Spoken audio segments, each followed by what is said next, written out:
Hey chemistry students, this is Mr. Resentes. I'm on page 24 of your textbook. We're talking today about reliability and measurement, and let's first get started with the difference between accuracy and precision.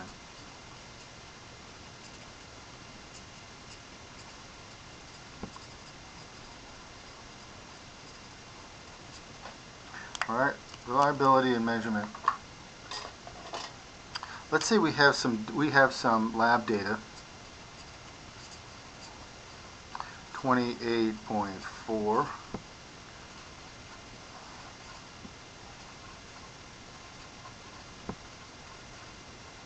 So we have this lab data. We'll call this lab data 1. And we have this lab data, which we'll call lab data 2.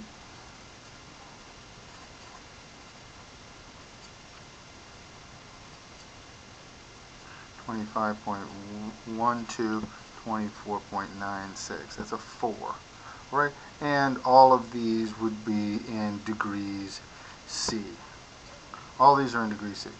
All right. Now, a data set 1 here. Data set 1 we would say that it is good and precise. It has good precision. The reason it has good precision, as you can see, is that it has reliable repeatability. So we would say this data has good precision.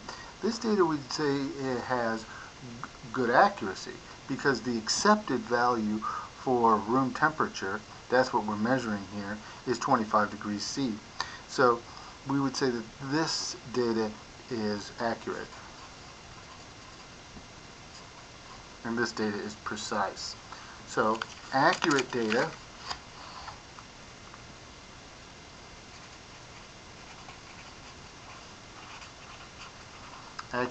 should be close to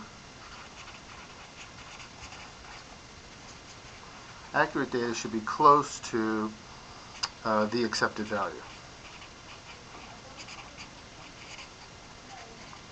All right.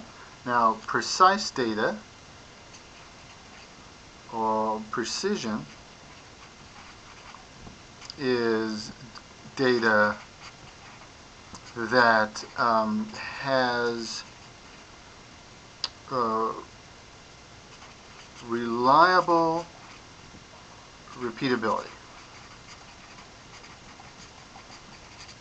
And frequently we'll have data in the lab that is repeatable, but it might not be that precise. That doesn't make it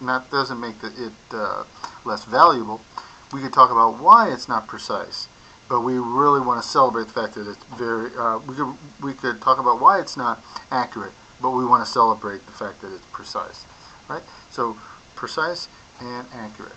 These are two very important topics.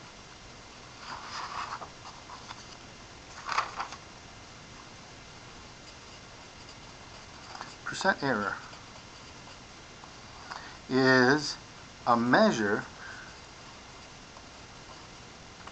of the difference between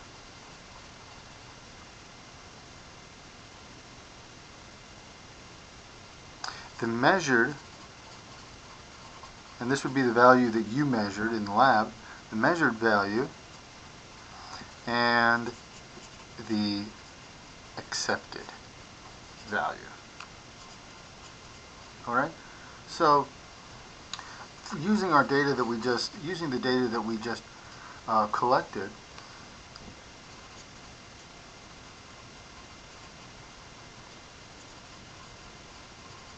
measured minus accepted divided by accepted,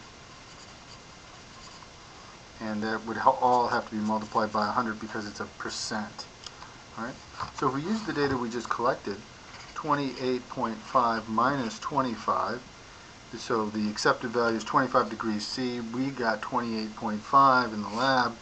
Then you divide that by 25, and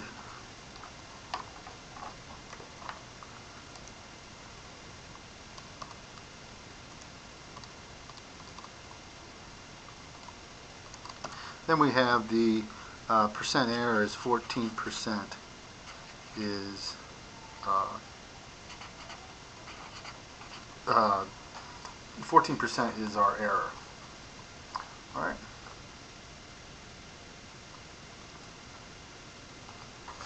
Now this number may be positive or negative, by the way. You can have positive or you can have negative percent error. It doesn't necessarily have to be just positive.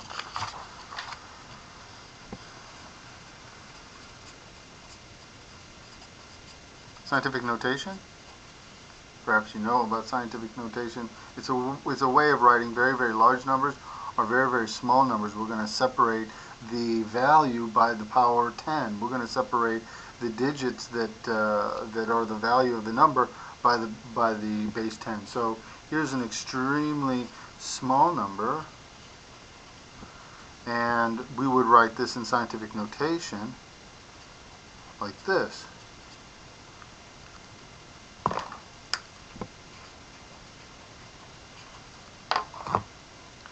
See, we moved the decimal 5 places.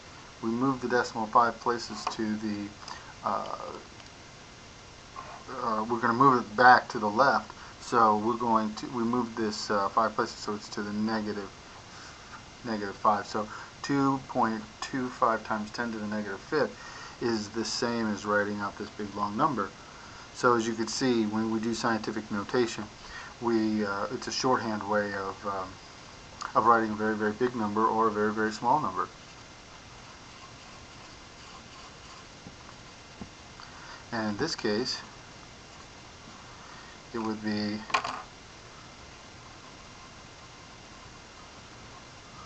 we've moved it 1, 2, 3, 4, 5, 6, 7, 8 places. Did I count that right? 1, 2, 3, 4, 5, 6, 7, 8 places.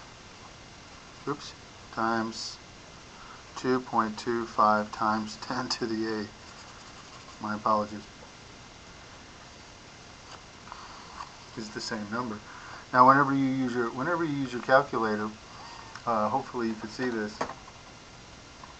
When you use your calculator, the double E's are the number. So it would be, if you have to enter this, it would be 2.25 second double E, this negative number 5, and then that would be the 2.25. It'll just say E on your calculator to the negative 5th.